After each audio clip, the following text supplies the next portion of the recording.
Sæl öll, Helgi heiti ég og ætla að segja ykkur frá Jibbi byggir og uppbyggingu gæðakerfa fyrir fagaðila í mannvirkjagerð. Jibbi byggir gæðakerfið er hannað út frá reglugerð sem gekk í gildi 1. janúar 2015 en byggir jafnframt á áratuga reynslu við byggingarstjórn og mannvirkjagerð.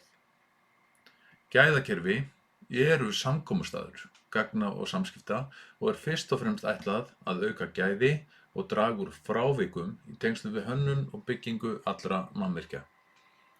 Jibbi byggir-kerfið gengur lengra en reglugerð segir til og býður upp á að nýta gögn gæðakerfis til árangursríkrar verkefnastjórnunar. Gögnin sem farið er fram á að geyma í gæðakerfi eru þrenns konar. Í fyrsta lagi þarf gæðakerfi til mannvirkjagerðar að innihalda upplýsingar starfsumhverfið.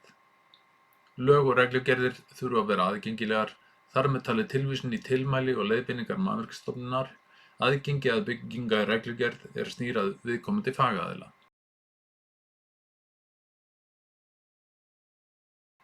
Eyðublöð úttekt skulu vera aðgengileg til að sjá áherslur skoðunarmanna við úttektir.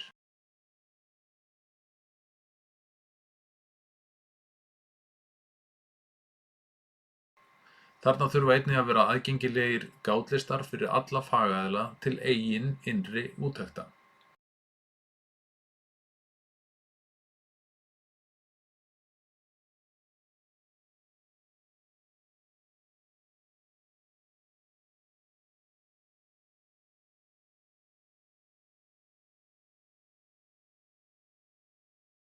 Jibbi byggir gefur sínum notendum jafnframt aðgang að sniðmáti fyrir ýmsa samninga milli byggingaraðila og þetta eru allt almennar upplýsingar sem þurfa að vera til staðar og tengjast starfsumhverfinu.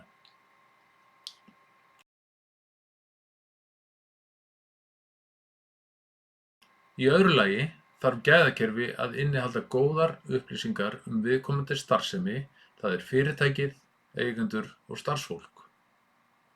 Ef þú notar Jibbi byggir, þá liggur lýsing gæðakerfisins fyrir og þarfnast ekki lagfæringa nema þú breytir kerfinu sjálfur. Þá þarf að aðlaga lýsinguna að breyttri uppsetningu gæðakerfis. Í lýsingu gæðakerfis er nánar kveðið á hvernig verkefni eru geymd, númerakerfi verkefna útskýrt, hvernig afritun fer fram og fleira.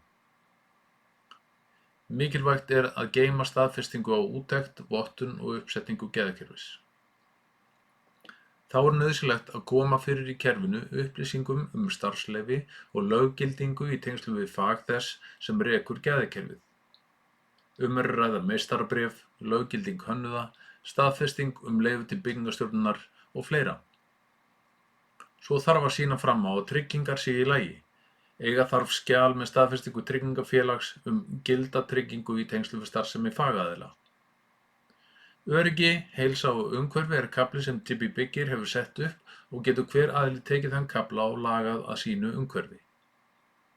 Þessar upplýsingar ásamt skrá yfir verkefni í gangi og verkefnum lokið fjalla eingöngu viðkomandi fagaðila en ekki sjálf verkefnin eða starfsemi tengd þeim. Í þriðja lagi eru svo upplýsingar starfsemi í hverju verkefni fyrir sig. Þetta er hjarta kerfisins og hér fer fram nánast öll skráning eftir að gæðakerfi hefur verið sett upp. Kröfur til skráningar eru þó mismunandi eftir fagaðilum. Mestar kröfur eru gerðar til byggingarstjóra skráningu upplýsinga. Þessi þriðji hluti skráningar er ítarlegur og má í hverju tilviki laga hann til eftir þörfum hverrar starfsemi. Frumrit af G3 sem laga má til eftir þörfum er afritað fyrir hvert nýtt verkefni með öllum sínum undirmöppum. Í tilfelli byggingarstjóra þarf að geyma mikið af gögnum sem nýtast honum í lokin við gerð og afhendingu handbókar.